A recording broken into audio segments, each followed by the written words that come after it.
Alrighty, welcome back to the J Center podcast. Owen Hill joined by Jesse Burrell. Jays lose yet another series, this time in Seattle to the Mariners. They fall back to 6 games below 500.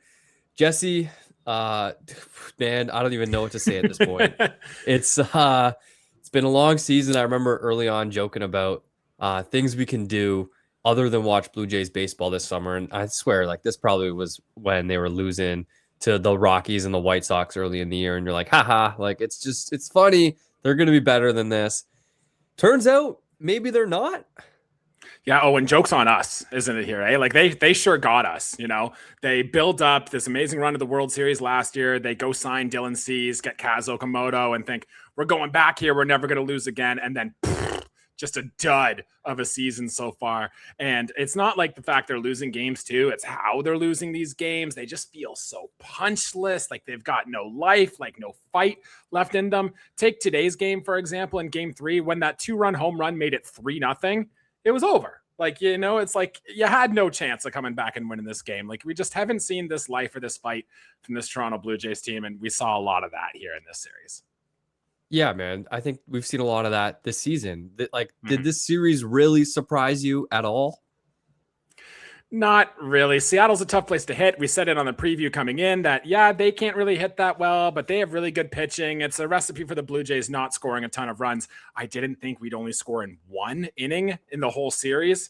I thought we'd score more than just 2 runs in the series, but still, it's a recipe for how the Blue Jays go. I will say, like, game 1, where the Blue Jays won that game, which we will dive into a little bit here, that's a perfect Blue Jays win in 2026. You score very little runs, but you get great pitching and you win 2-0. And I'm like, yeah, chalk it up as a Blue Jays victory. It's how we got the win in game 1 of the Mets series too. And I thought, all right, this is how it's going to be done. And then turns out, Owen, you need to get some hits and score some runs to win baseball games. Turns out scoring runs helps you win baseball games. And if you don't score runs, you don't win baseball games. And that's kind of been the story of the Jays this season, man. It's bleak, dude. Like this Seattle Mariners team, and like, I'm going to do the tip your cap thing. Yeah, they got a lot. They got a lot of really good pitchers, but at the same time, like we can like look at the other team all we want and be like, yeah, like they beat you. I don't know. I think it's time to look in the mirror a little bit here. And why did they beat you? Why was it so easy for them? And yeah, like in game 2, Logan Gilbert, he came out hot, man. He looked probably better in that start than I think he did in any of the games in the American League Championship Series last year. And he looked scary in a few of those games, right? So, like, that's awesome. Good for him. At the same time, like, you got 1 hit. You got 1 base runner. You're on the verge of being perfect gamed by this guy if Julio Rodriguez is even like putting out half an effort in center field.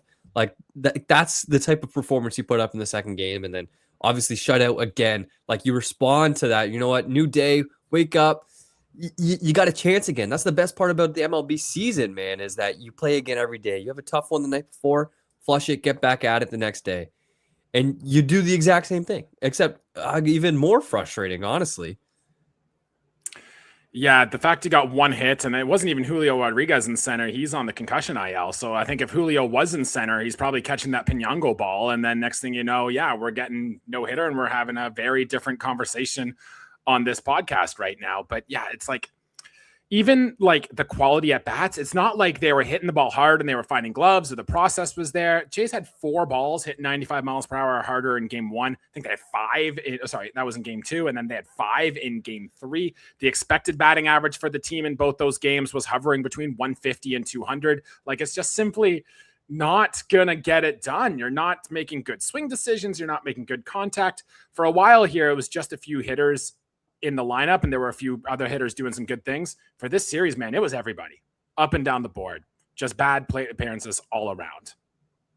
It's the entire offense is kind of the issue. And Victor Robles in center field there for that one. My bad. Yes. I promise I watched the games. Even though, could you really blame me if I didn't watch them? I'm just going to say that it's up and down, dude. It's the lineup. It's the bullpen. It's been the rotation at times. And to be honest, like the rotation, aside from the second game, the Shane Bieber start was pretty bad again. But Dylan Cease won you that baseball game essentially single-handedly.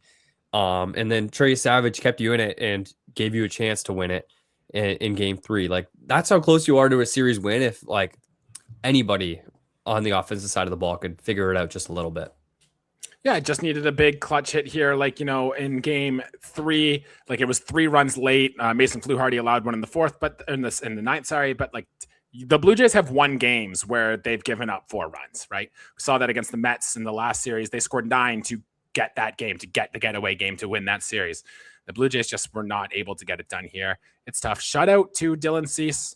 Great start. I know we'll dive into it here, and we'll dive into the Trey Savage start here too. But it's got to be frustrating for those pitchers who know they have to be on all the time. They can't make one bad pitch. They can't have a bloop and a blast because it's going to cost their team the game. And that adds more stress. And when you add more stress, there's a whole bunch of things that can go wrong with your pitchers. So I genuinely feel bad for some of the guys on our pitching staff here.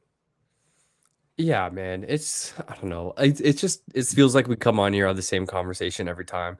And I think I posed this question to you a couple weeks ago, maybe. And it was like, at what point do we separate this team from the 2025 team? And I think I'm there, to be honest. If you look at the record this time last year through 90 games, Jays 52-38, 14 games above 500, Jesse, this time last year. We are well past that point here. They're 6 games under now. Like, the trade deadline is less than a month away.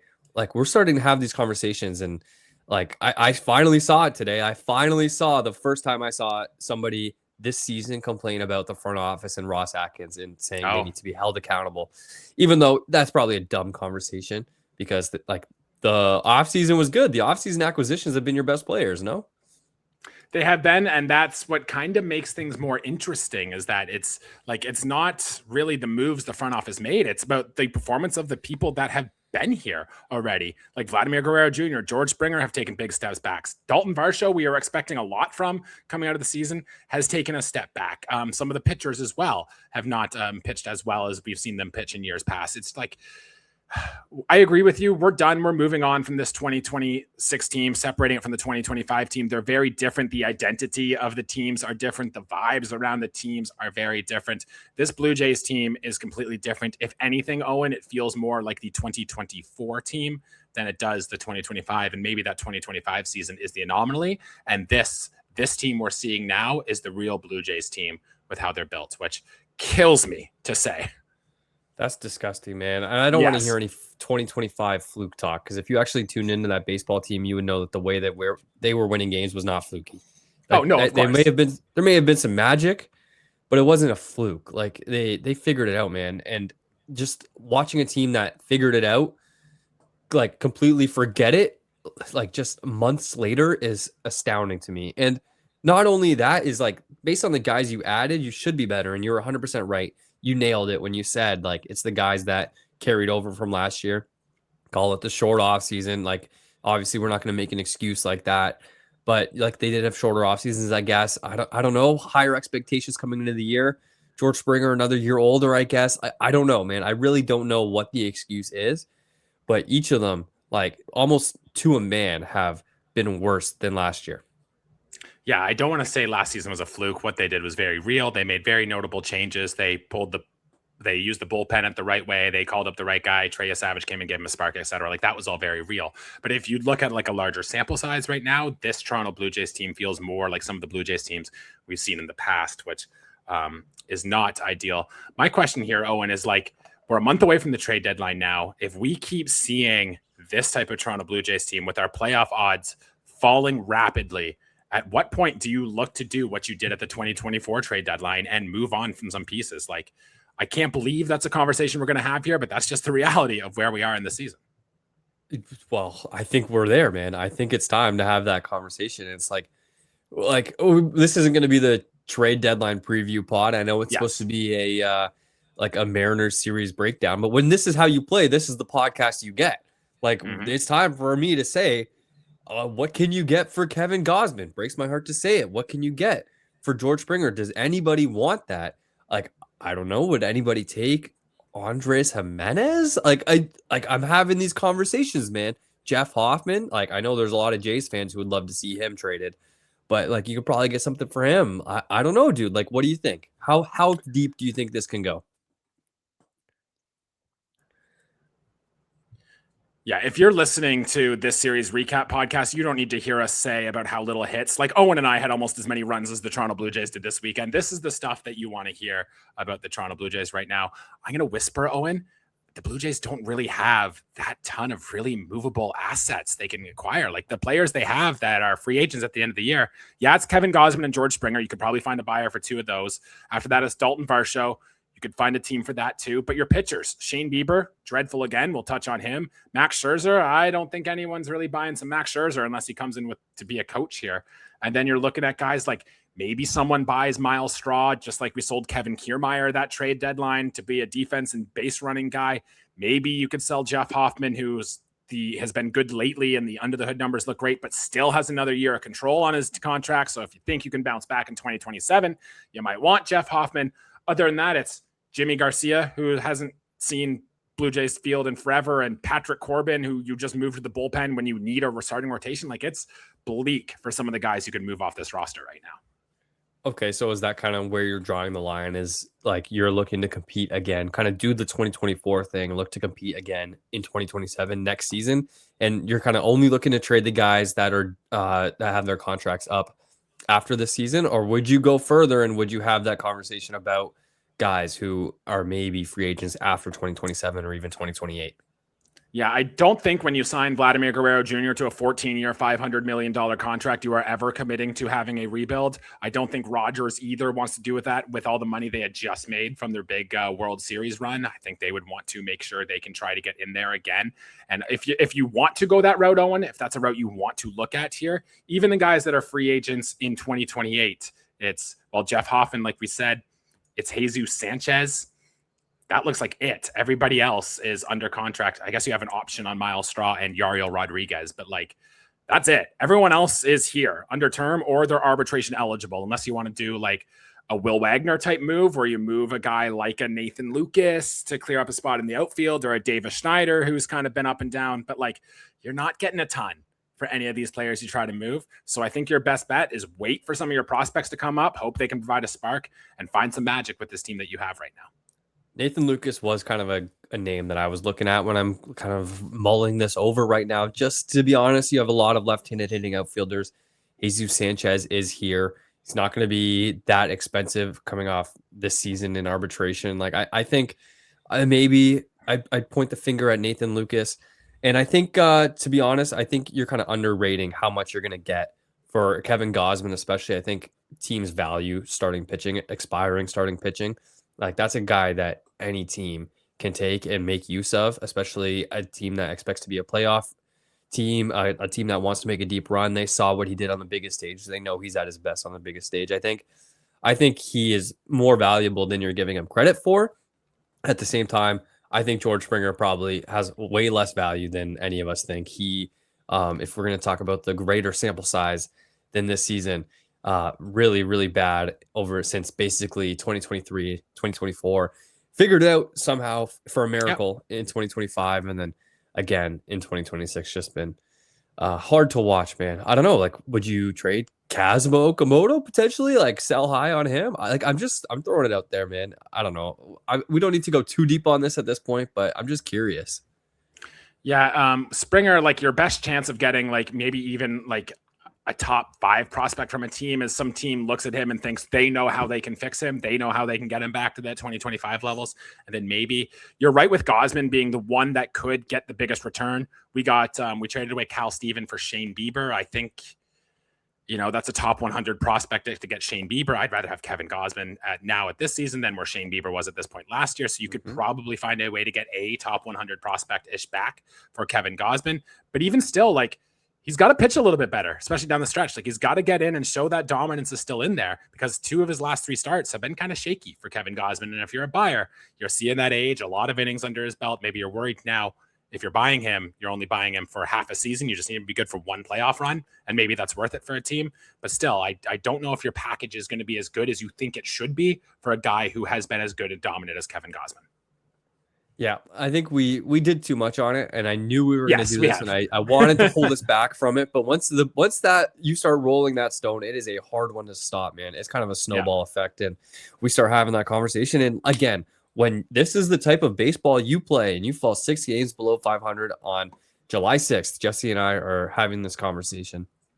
Man, like this is the type of conversation you get from me and Jesse. Yeah. Yeah. Like if you don't want us to have these trade deadline talks, start winning some freaking games. Yeah. And there's time to do that. Like, what is it? 6 games till the trade or till the All-Star break? Is that where we're at now? Yes, a series against San Francisco, then a series against San Diego. Look, like every year in baseball, there's one team that goes on a magical run after the All-Star break and puts into the playoffs. It could be the Blue Jays, but boy, Owen, I am not banking on it. No, man, this is not going to happen. But if you want us to get off this conversation, go 6-0 or 5-1 over these next 6 games and go into the trade deadline on fire. Or the trade I did it again, the All-Star break on fire. Like seriously, that's the type of conversation we want to have. All right. 15 minutes in here, 16 minutes nearly. Jesse, we got to actually talk about this series, as horrendous as it was to watch. And do we have to really? Well, dude, like I'm tuning into these games in this series, like out of habit, not because I'm excited to like turn on the games. Like if it feels like I'm just like, oh, it's 7:00 again, time to turn on the Jays game. Like this is just, that's where we're at. And it's supposed to be fun to watch, man. And it's just not fun to watch. This team like really just plays uninspiring baseball. It's bad. It's so annoying. Game 1 of the series, a little bit inspiring, but when you look at it like bigger picture, was it really that inspiring, Jesse? The biggest inspiring thing about it was watching Dylan Cease dominate over 7 innings, 3 hits, 1 walk, no earned runs, 9 strikeouts. Oh, and I think you got to like that he threw almost as many pitches as he did his previous start. That start, he only went 4 2/3. This time, he got into the 7th and a ton of strikes. 19 of 24 first pitch strikes, got ahead, was aggressive, including 10 of 12 on his fastball and his sinker, which I really liked from Dylan Cease. I saw a lot too against the changeup. So much I liked from Dylan Cease. This is the dominant guy we knew that was in here. This is the guy we are paying all this money for. This is the guy who's going to the All-Star game, which we will touch on later as well. Great stuff from Dylan Cease. By far the best Blue Jays player this series. Yeah, when I said it wasn't that inspiring, I didn't mean Dylan Cease. I meant the 2 runs on offense. If I'm just gonna like stand up for myself a little bit there, you're right. Cease was awesome, dude. Like the fact that he's thrown that changeup 11% this year. It's a pitch he's never thrown before. Like, really? He threw it 1% in 25, 1% in 24, 3% in 23. Like, the fact that he's gotten that pitch up above 11% or up above 10% usage rate this season is a miracle. Like, put that one in the Pete Walker Hall of Fame. Like, just how comfortable he is using it is awesome, man. It's fun to see it, and it just adds, like, another weapon. Like, he's almost... This is such a bad comp, but he's almost Chris Bassett if he threw 100. Like almost, obviously not quite. Like Bassett could throw any of them at any time. But I'm looking at Dylan Cease. He's throwing 6 pitches, and his lowest usage is 4% with the sweeper. He's got 3 legit breaking balls, 2 legit fastballs, and of course that changeup. Dude, he's good, man. And when he's, as you mentioned, throwing strikes, like this is when you get this like 7 shutout inning performance. And he's got his season ERA down to 2.79, 9 strikeouts, 1 walk in this one. Dude, it was good stuff. I'm glad you brought up the changeup here too, because I did pull up some notes on this. It looked like he was going back to that slower changeup that he had previously threw, I think all the way back when he was either with the White Sox or with the Padres way back when. And you saw it here. His usage in this start was 16.7%. It was the second most he's used the changeup in a start this season. Maybe because the Mariners had 7 guys hitting left-handed against him, but it was really good. I overheard on the Mariners broadcast, and I didn't confirm this, but he said his changeup had a 66.7% swing and miss rate. If that is true from the Mariners broadcast, it would be the highest individual swing and miss rate on a pitch this season. So should probably check that before we go, but I heard that right off the Mariners broadcast. So somebody over there, blame them if that stat's wrong, which made me go, oh, wow, that is a weapon, if that is true. Wait, I'm finding it. 60% on the changeup in 2026 swing and miss rate. Still incredible. Yeah, that's lights out, dude. That's insane. I didn't know that. That's something else. That's good stuff, man. I think we could do a lot on Dylan Cease here, and I think he's just kind of been like the least of our problems. He's going to the All-Star game for a reason. Hopefully John Schneider can not pitch him in that game. Yes, that's agreed. the benefits of having your manager. As fun as it would be to see Cease, I don't care. I just like get healthy, take the time off. Same with Varland. If I could ask Ernie Clement not to play, I 100% would, and I'm glad Vladimir Guerrero Jr. is choosing to sit out. I think that's a conversation for later as well. Dylan Cease, man, single-handedly won you this baseball game. Like the 2 runs in the 3rd inning, like good stuff. Like I'm proud of you guys. Like wish we could have maybe scored in more than 1 inning this series. Yeah, shout out to Jeff Hoffman, who got struck out 2 in a clean 8th, and Louis Varland, who nailed it down for his 17th save. That is the recipe for the Blue Jays win in those close games. Oh, and the offense is bad. When my offensive notes for the game is I was saying, hey, first multi-hit game of his career for Sean Keyes. Love that. Andres Jimenez had a clutch double. Fantastic. Quietly has an OPS of 799 over his last 30 games. So, or 30 days, sorry. But a BABIP of almost 400. So take that for what it's worth. And like, it's bad when I'm giving kudos to good 0 for 4 performances, which is what Alejandro Kirk had. All 4 of his hits were 95 miles per hour or harder. 2 lineouts, 2 groundouts, though. And if I'm giving props to an 0 for 4 day, that's how you know how bad the offense was here. Yeah, Vladdy got a hit in this one, a hit and a walk. Like that was almost exciting. It didn't mean anything. He's still not figured anything out at all. His OPS is still below 700 this season. Yeah, man, it looks bad. Sean Keyes, I will say respect to Sean Keyes. The double was impressive. He looks hitterish a little bit. Like he's kind of done well to stay on balls away from him better than I expected him to for a power guy, a guy that's supposed to be hitting home runs. And he knows kind of like that's the early game plan. I'm seeing opposing pitchers attack him away, and I think he's done well to stay on it is what I'm kind of trying to say here. So shout out to him for that. Hendrik Pinango, man, it might be time for a conversation. I think we might have seen all there is to see about him. And I know it's dumb to say that when a guy is slumping. He's at his worst right now, but yikes, man. I think we talk about, I literally just mentioned it with Keyes, is like opposing pitchers are going to try and get you out one way. And if that doesn't work, they're going to try something else. And if that doesn't work, they're going to try something else. Well, the recipe right now is up and down with Pinango. They're going to attack him at his eyes with fastballs, and then they're going to attack him low with spin and off-speed stuff. And it's the oldest recipe in the book, and man, is it working on him. He's got a super flat bat path, which is good, but I think it's kind of like as soon as he makes a bad swing decision, he's swinging stuff at his ankles and stuff at his eyes. And I think that's kind of the game plan against him right now. And I think he's having a harder time adjusting than we've seen in a while. 2 strikeouts for him in game 1. Yeah, and I agree. And when things are going good, you're seeing him really mash the baseball a little bit. But when things are going bad, because he's such a bad defender and such a poor base runner, the floor is terrible for Hendrik Pinango.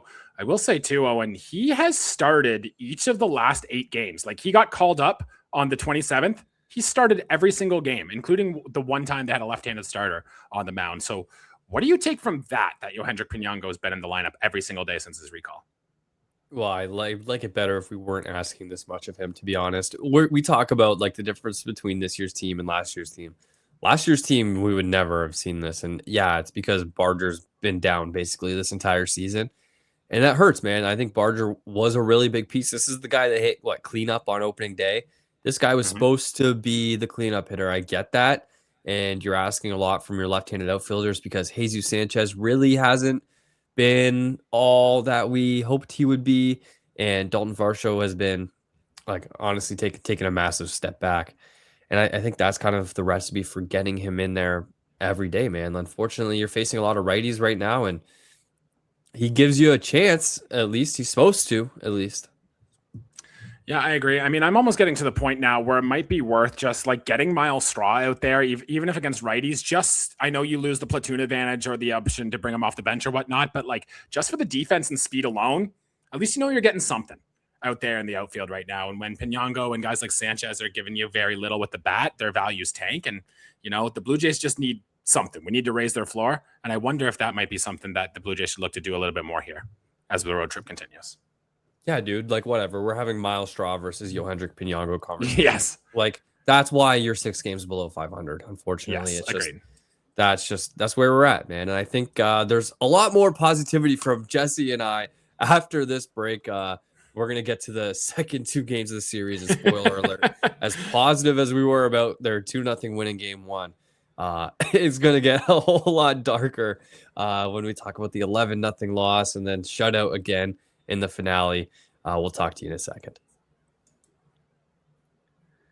Alrighty, back on the J Center podcast. And Jesse, can we rip the Band-Aid off? I guess. Do you want to start with Bieber and his 9 ERA across his first 3 starts, or do we want to start with just the offense getting absolutely shut down by Logan Gilbert?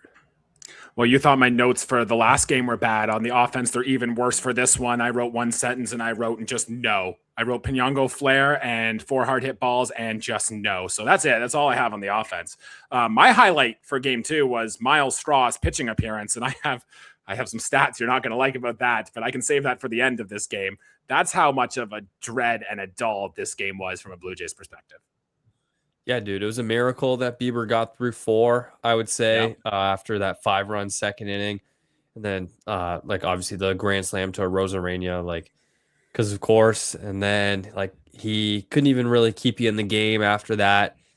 Came back out for the 5th. I was like, wow, we might actually get a little bit of home run. 2-run homer for, what was it? The can zone homer. 7-0. And this game's over. You're asking Adam Macko to wear an inning in 2/3. He gives up 3 more. Tommy Nance has kind of turned into a pumpkin for this team. I don't know. I don't trust him at all. He was a guy I liked last year. I don't know. I don't really like much of what I'm seeing this year. And then it's 11-0 and the TV's off basically. Yeah. Shout out to the Blue Jays for letting the American team have their win on 4th of July. That's about as nice as I could get there for that one there. In terms of Adam Macko and Tommy Nance, their numbers are still quite good on the season. These were the first earned runs that Adam Macko allowed since June 3rd. Even with his bad performance in this series, he still has a 2.73 ERA and a FIP that thinks it's real. So that is good. So I'm impressed with what I've seen from Miles Straw. Shane Bieber. Okay. So first of all, this is 3 starts back. We understand he's still coming back from his injury. He is still, he's trying to find his command. I get all that, but he was bad in all of his rehab starts. He's been bad through 3 starts here. And I want to have some fun. I want to play a little game here with Shane Bieber, which you will not find fun at all, but I want to play about this. In his 13 innings he has pitched this season, he has allowed 8 or more barrels. I'm going to name another Blue Jays pitcher, and I want you to tell me if they've allowed more or less barrels than Shane Bieber so far in the season. Oh, God. Well, I'm not going to be good at this, but okay. Okay. So, 8 Dylan barrels? Cease. 8 barrels? 8 barrels in 13 innings for Shane Bieber. Dylan Cease has pitched 90 1/3 innings this year. Who has allowed more barrels, Shane Bieber or Dylan Cease? I feel like I haven't even seen Cease give up that many homers. That's not really how he's gotten hurt this year. So I'm going to say it's Shane Bieber. Am I right about that?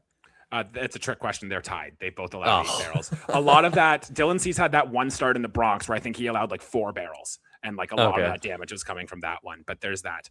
All right. Next one. Shane Bieber, 13 innings, 8 barrels allowed. Or Rule 5 extraordinaire Spencer Miles in his 54 innings pitched. Who has allowed more barrels on the season? I can't remember Spencer Miles giving up a barrel this season just on the eye test. So I'm going to assume Shane Bieber has given up more barrels than Spencer Miles. You got that one. You're on the nose. And then the last one I have here, Owen, 13 innings pitched for Shane Bieber, 8 barrels allowed. Ernie Clement is your team leader at the plate. He had 368 at-bats coming into the season before today's game. Does Ernie Clement have more barrels at the plate, or has Shane Bieber given up more barrels on this season? Well, just based on what I know about what a barrel is, it's a certain amount of exit velocity and launch angle. And I know Ernie Clement is not looking to optimize his exit velocity or launch angle. I'm going to assume Shane Bieber with his 8 barrels has given up more.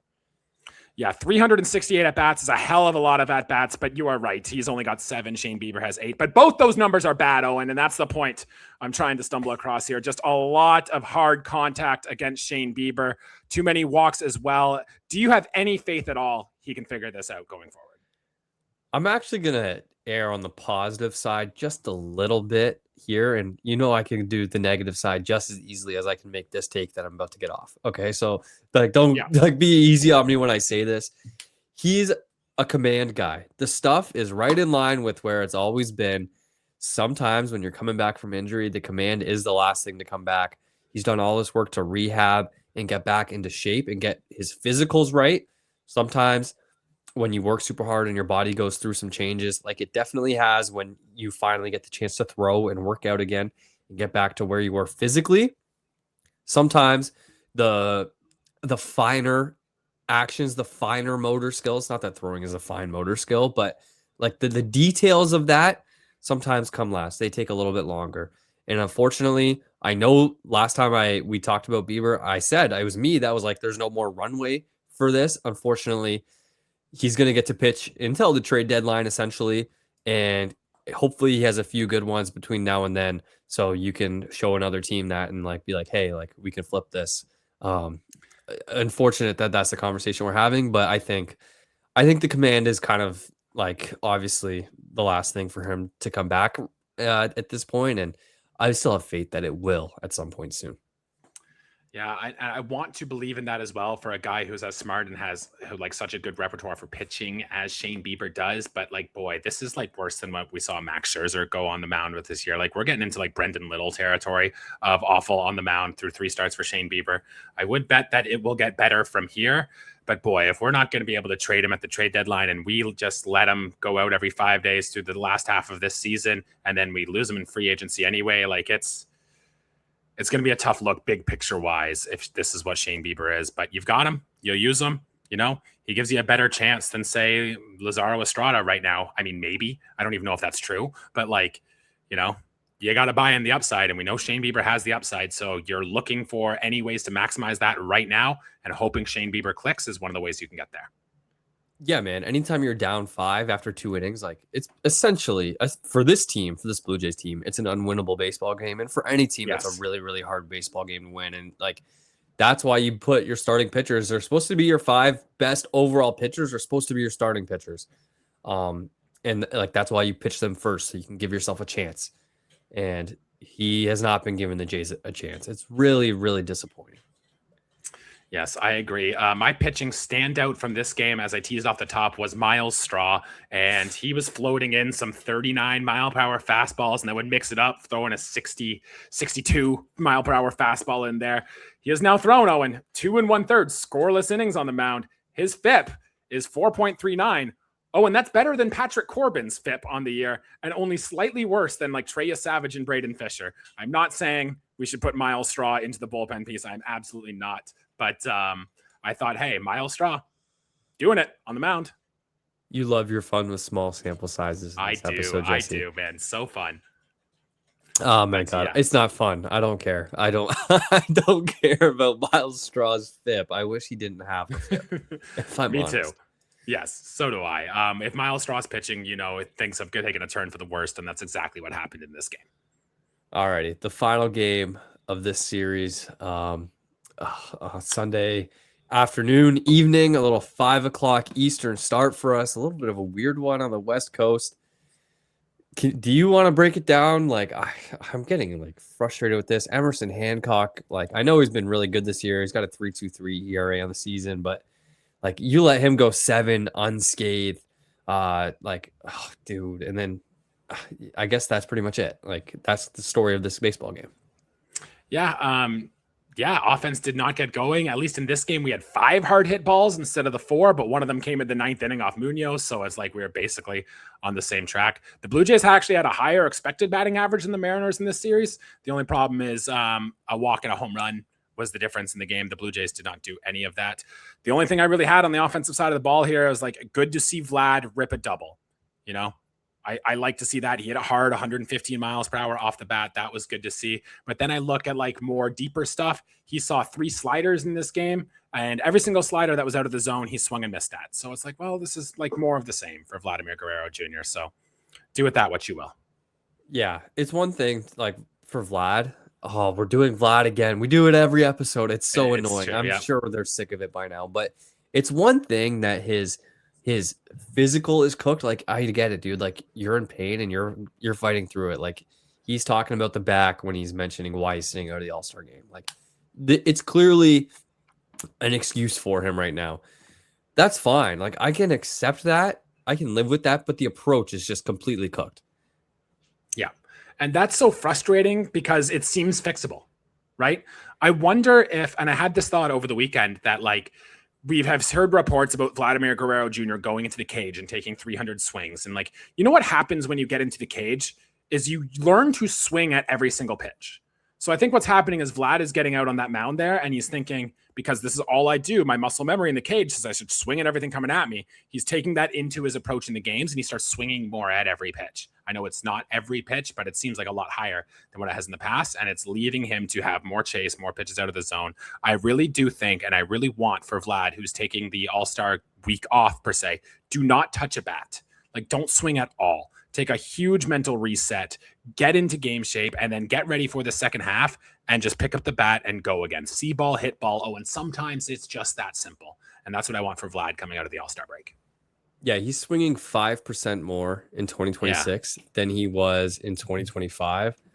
Yeah, I will say he swung 48% of the time in 2024. A great season for him, a great second half, especially.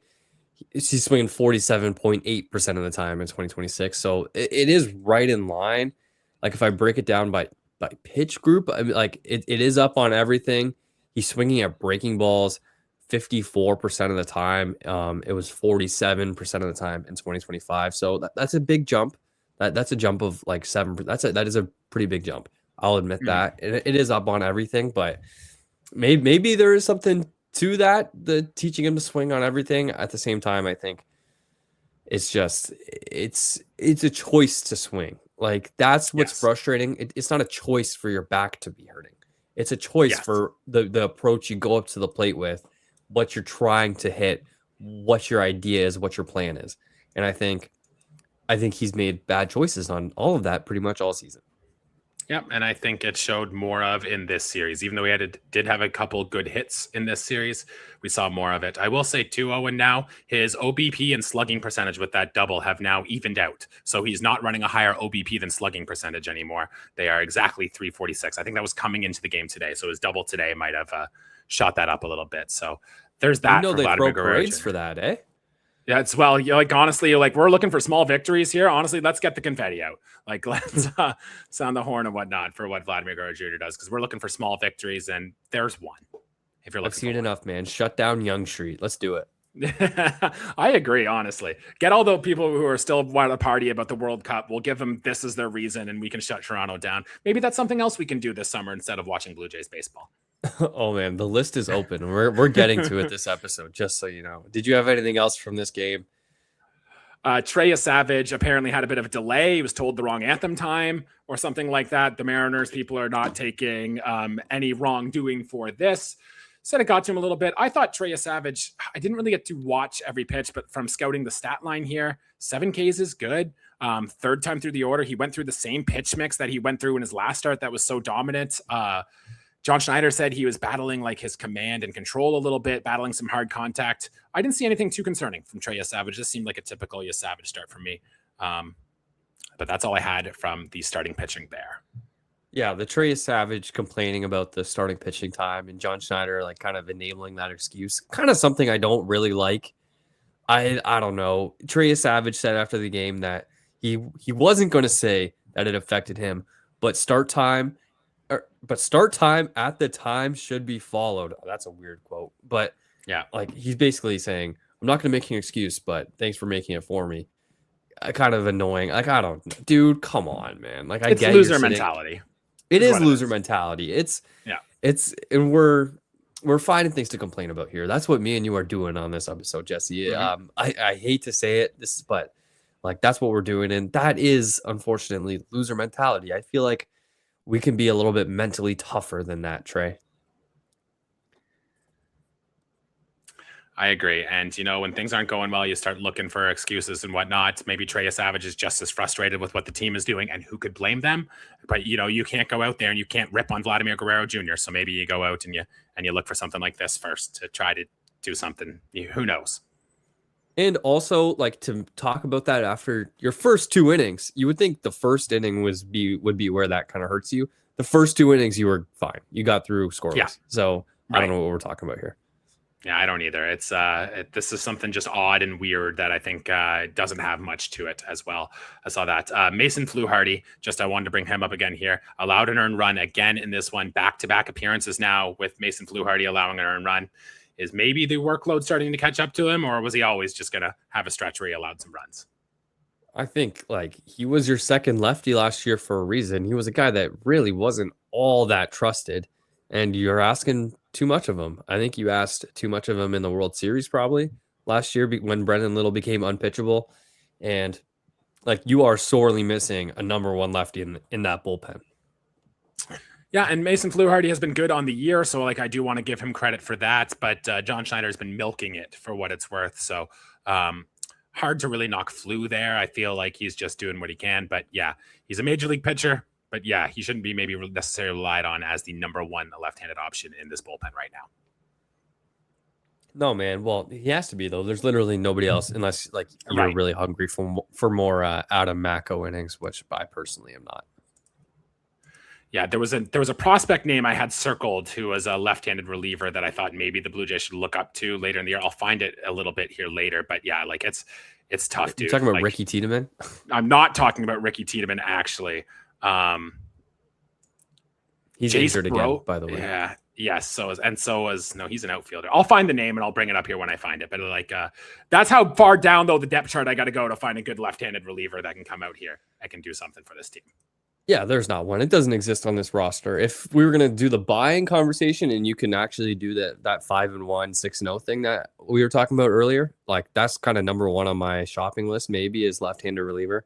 Like really good left-handed reliever, but I don't know. We're not there. I don't think that conversation is one that me and you are going to be having in the next couple of weeks. Javon Coleman, who's pitching for the New Hampshire Fisher Cats right now. He's in the Blue Jays top 30 prospects. He's got a 2.78 ERA with a FIP that's even better than that, and a 14.2 Ks per 9 for the New Hampshire Fisher Cats right now. So I think if you're looking for a left-handed reliever, that would be my guy. He's 24 years old, so he doesn't have a ton more development. But like, yeah, that's where we're at with this Blue Jays team right now. Awesome, Jesse. That's awesome, man. So much fun. I agree. Let's take our last break here, and then we can get into like all-star voting and stuff like that. We can talk about maybe some snubs. I do have a couple like, do you agree questions? And if we really want to, we can get into like some minor moves around Buffalo if we really want to. But yeah, let's take our break, get into some all-star stuff. How about that? Yeah, let's do it. And also on the other side of the break, it's going to be my things to do instead of watching Blue Jays baseball this summer. A much anticipated list. Something it's kind of went away for a while, but it's time to break it out. It's official. I agree. Let's do it. So all that on the other side of this break, we'll talk in a second. Alrighty, back on the other side, Owen Hill and Jesse Burrell back to wrap up this episode of the J Center podcast, bring it to a merciful end.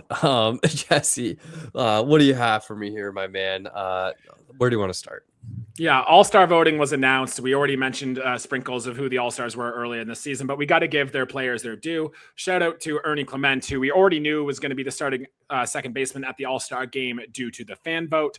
Shout out to Vladimir Guerrero Jr., who I will say does not deserve to be an all-star this year, but the fans love him, voted him in. It'll be his 6th all-star game appearance, although he will not be playing. Dylan Cease somehow has never been an all-star. He gets his first appearance here. Very well deserved. And so does Louis Varland, who's been the best pitcher in baseball by wins probability added on the season. Absolutely deserves to be an all-star. Any of those surprising to you, Owen? Or maybe was there a Blue Jay we might have missed on here? What are your thoughts about those all-stars? Nothing really surprising. I think Vladimir Guerrero Jr. And you could be like, how does he get in? He's really bad, at least this season.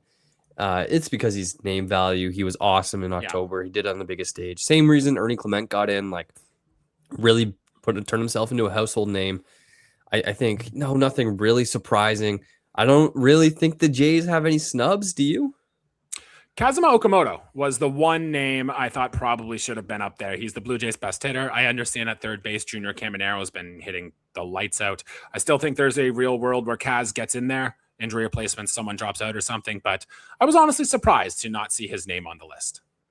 There are 6 third basemen in the American League with better F4s than Kazuma Okamoto. I know it's an offensive thing typically.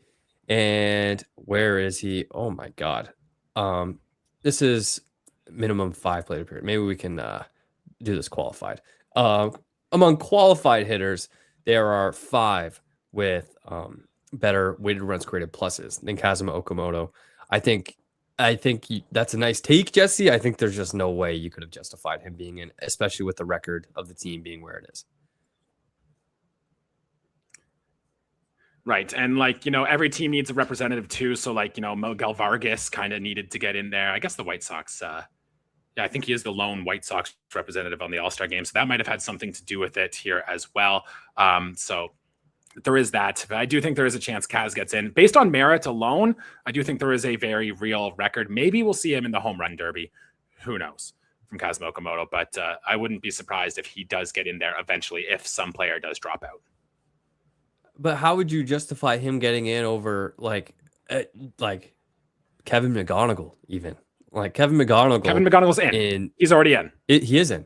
Oh, okay. So how many third basemen are going? Like Miguel Vargas is there and Camaro's there. There's no way Kazuma Okamoto he's not in the same conversation with those guys this season, Jesse. Just honestly. Sure. And the strikeouts are high, the batting average is low, but if you're looking for one Blue Jays player who probably could have made it over anybody else, it's Kaz Okamoto. Okay, yeah, he's probably their best player that isn't going. But I think yes, even Josh Young, who is he's got a weighted runs created plus of 130 for the Rangers this year, and he's maybe a better defender than Kaz. I don't know if that's actually true, but I would probably guess. I would guess that he is.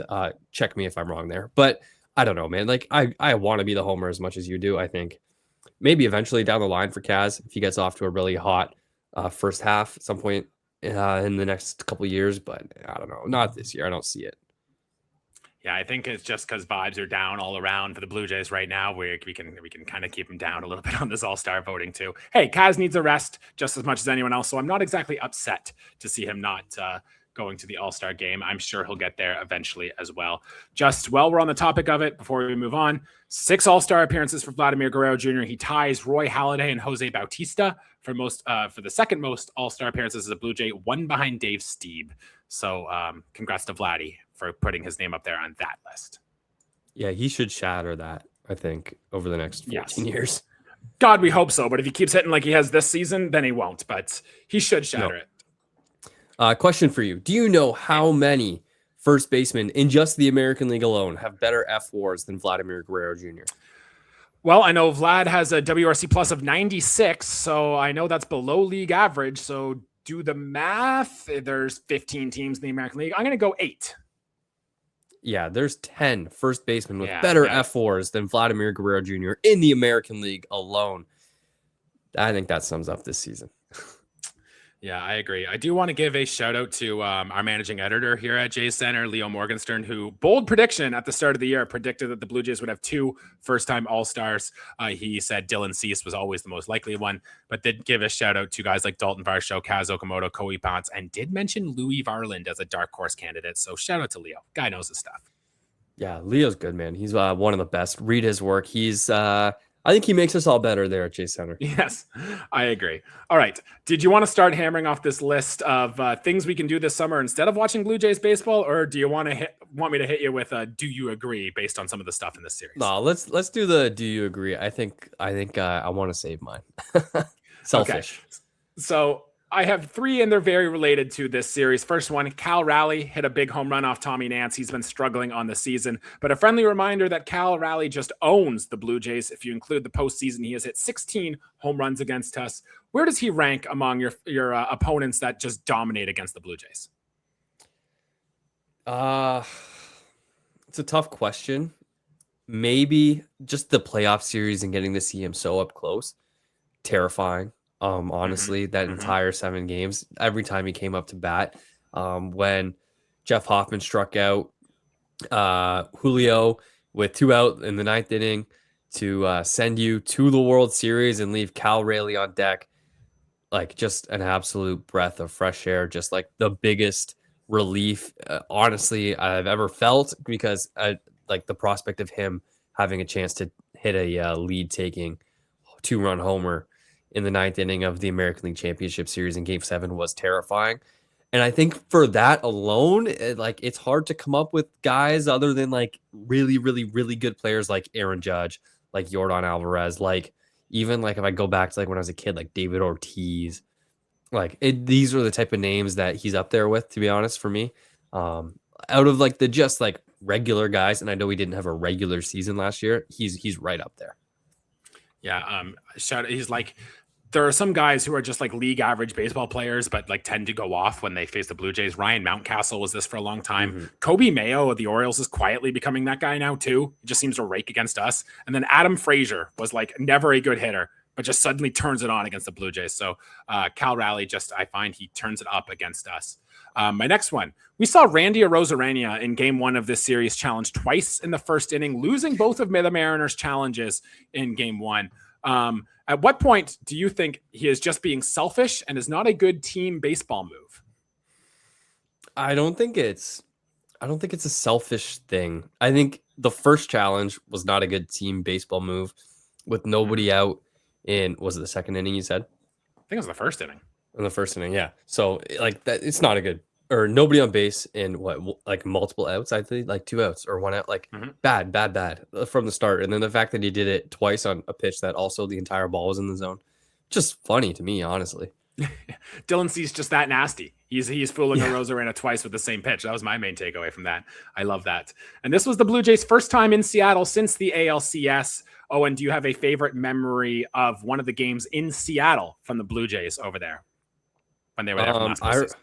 Yeah, I remember watching, it was a Shane Bieber start. I think it was Game 3, and the Jays went down early, and I was so mad at Shane Bieber. I was mad that they traded for him, and he came, and he really, like, he was fine in the regular season, but in the playoffs, like, he blew that Game 3 against the Yankees. I was really upset with him there, and I was really, really upset when he got off to a really bad start in Game 3. Yeah, Game 3. And I was losing my mind. I remember sitting at home. My mom's there watching me. She's like, you got to relax, Owen. It's just a baseball game. I'm like, Mom, don't say that. And she don't know. And Andres Jimenez comes up. I think it's a 2-run homer, and like puts the Jays right back in the game. And I was super happy, obviously, because a massive homer in a huge spot. And my mom's like, "You're not so mad now." And I think that's just like, it's one of those moments, like just watching that with family. I think it was fun, man. Good stuff. It's amazing. And you'll always have that memory with you, too, whenever you think of Game 3 in that ALCS. My answer, of course, is Max Scherzer yelling at John Scherzer. A big no when he tried to pull him out of the game. But some minor stuff. I remember Vladimir Guerrero Jr. hit a moonshot home run. I can still picture it in my head to deep left center field. I love that. And I will always have Eugenio Suarez hitting that grand slam off Brendan Little engraved in my head as well for a not so positive moment of the ALCS. But hey, the Jays were down 2-0 when they went in there and were able to win those games in Seattle. So that was very, very key. And we'll always have a soft spot in my heart for the Seattle, for how the Blue Jays had played there. Yeah, very quick story about Game 5, that Suarez grand slam. Was it? Yeah, Suarez hit the grand slam, right? Anyways, my dad and I are like listening to this game in the car. It's the final game in Seattle, Game 5. Jays have a chance to get within 1 game of making it to the World Series, and they're winning the whole game. And me and my dad driving just don't talk the whole time. It's just silence in the car, and just Ben Shulman and probably Chris LaRue taking us through it all. And Brendan Little comes in, and like that's when the silence between us breaks, and we're both losing our minds. And he obviously blows the lead, and we get to our destination. I think we were going to Ottawa for some reason. And like we get there, and like pretty much as the game ends, and we're both just fuming. So like I've never, like, we were just the 2 angriest human beings. Like we were probably rude to the check-in desk at the hotel, and just they didn't deserve that. But it was a really rough one. Anyway, so we could move on with our night. Brendan Little causing poor customer service or grouchy customers all across the country at that time. So there is that. But good to be back in Seattle, where the Blue Jays have had some good memories again. And guess we'll have to do it again if we're going to get back there somehow. All right, Owen. Unless you have a thought on Blue Jays releasing Justin Topa, Josh Fleming, or Matt Bowman, let's break out this list. I think the fans want to hear it. What other fun stuff? Fleming. No. Yeah. Oh, yeah. I'm heartbroken. Mm-hmm. Oh, sorry to Josh and his family. I hope he gets another big league job. He ate some valuable innings against the Dodgers. Got a good ground ball rate. He will find a home somewhere. So yeah, I hope he does. Alrighty, Jesse. Let me know if any of these things to do instead of watching the Jays this summer interest you. Number one on my list, and I think probably my personal favorite. Let's start a band. Oh hell yeah! Owen, I was in a band once in high school. Really? What'd you play? Yeah, I was the bass guitarist and whatnot, and cool. It was something fun just to go out. I called myself the Groove Master.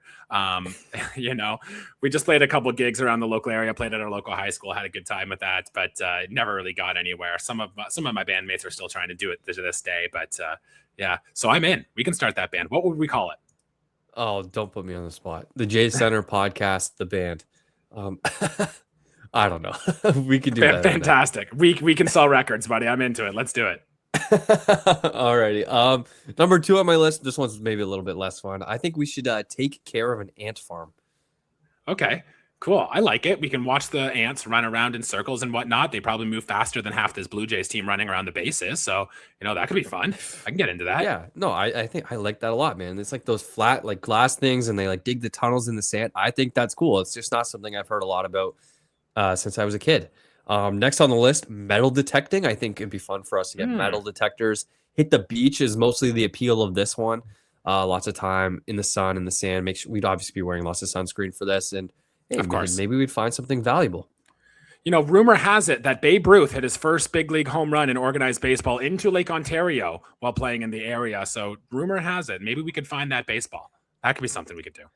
That would be unreal, man. I bet you it's still there. I could almost guarantee it. All right, next is let's watch poker on Sportsnet. They're playing it. Why are we not turning it on in the afternoons around 3 p.m. when there's literally nothing else on? Maybe we have jobs and lives. And, forget about that.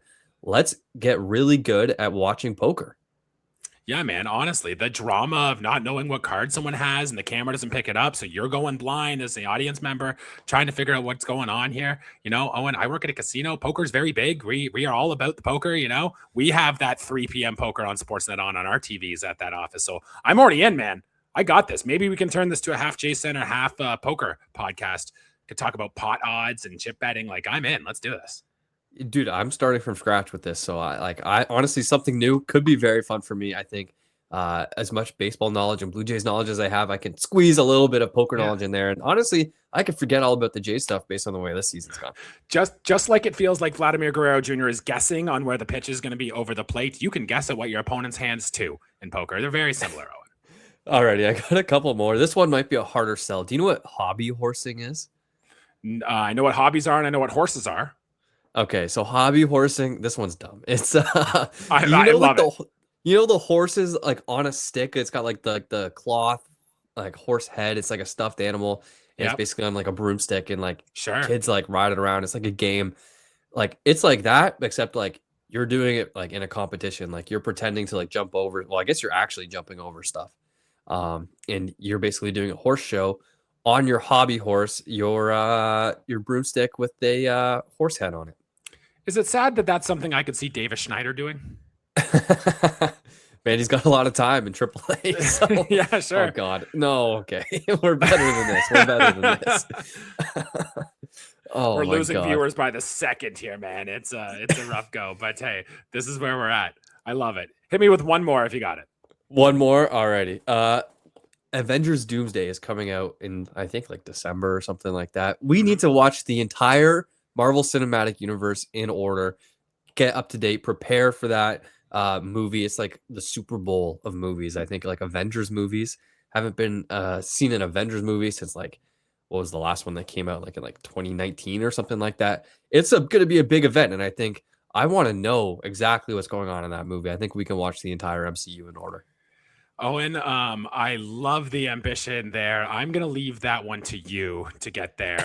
If you find a way to steal the Infinity Stones or figure out where that Jeff Hoffman's walkout song came from, I feel like that's from that era and whatnot. I'm out on the MCU. It's not my thing. I'm not a huge movie watcher to begin with. I'm too busy watching baseball, to be honest. Although I will say, the girlfriend and I have been recently attempting to watch the Star Wars saga for the first time. And we watched episodes 4 and 5. And then I went on to YouTube and I found a video of some guy who's going through the whole Star Wars universe in chronological order. And it was like, watch this episode to minute 4 and 32 seconds, then cut back to this thing. And there was like 70 plus hours of just content, if not more.